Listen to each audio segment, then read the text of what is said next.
if your people aren't feeling safe enough to express this marketing campaign isn't working, or we're missing out on a brand identity, I think would work Or, and hey, it's not constantly being going to diffused. work. And they're afraid to That say it too, before it even launches. 100%. Then what does that say about you and your culture? Growth is literally tied to culture. When you have a great dynamic culture and community around it, you will grow. It's a Can I say guaranteed something on fact. this real quickly? Please, by all means. Hmm. Okay, so I'm gonna take a sip of water before this one. That doesn't mean updating your about us, your vision, mission, all of that with mumbo jumbo.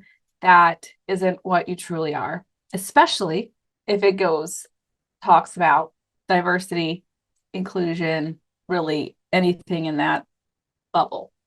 Because people look at that and then they most likely will go right to your LinkedIn and go to employees and look at your employees.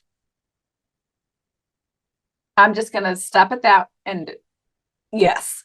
And it also doesn't mean when you're creating that page for DE and I, you're using stock photos that isn't a representation of your business.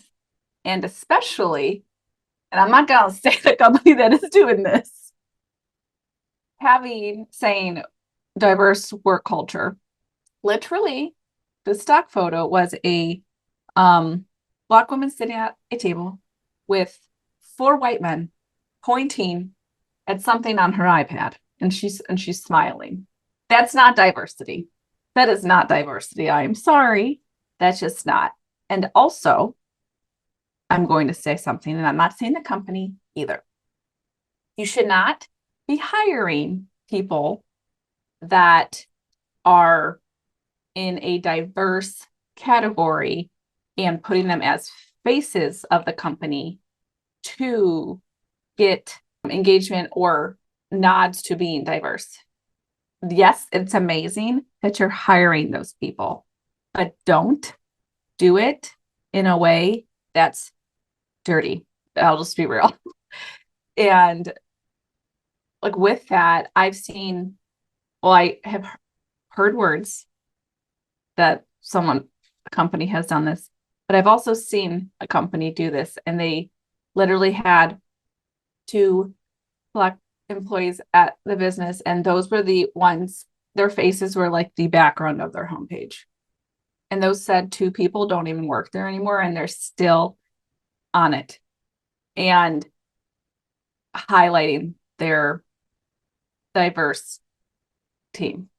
Be real. If your team's not diverse, but you want that, hire us or hire or when you are interviewing, be real with your intentions. Hire diversity, which you shouldn't even be a conversation in the first place. You should just be doing it anyway. That's it for me. I'm like, people anyway, it is what it is. But do it with intention and don't do it for the stamp on your website that you are a diverse workplace or the certification that you can apply for. Like, do it because it's what you should be effing doing, because diversity in general will bring different perspectives and it will just increase revenue. And that comes to say too, within boardrooms, you need to have especially diverse voices in those rooms and don't downplay those. And I'm going to be off my soapbox on this after this one point. You can hire all you want diversity and say you truly are an amazing organization that does that. And I will shout out HubSpot for their diversity initiatives and how they've changed. And they've truly done this in a great way. And what you need to do for step 2 with that is education for everybody on microaggressions, diversity awareness, all of that, because this world we live in is hard on a lot of people, and especially diverse populations. And if your company can help your 20 employees or 100 employees, 1,000 employees, all those people know people. So you could make a difference more than just in your company. So I'll get off my soapbox in that. No, we're gonna push it further. To your point, even with virtue signaling, like really, what are your intentions for how you are conducting your business, why you're working with organizations, why you're working with brands? And the most amazing thing is, it is really hard to maintain a lie. It's really easy to be about the truth.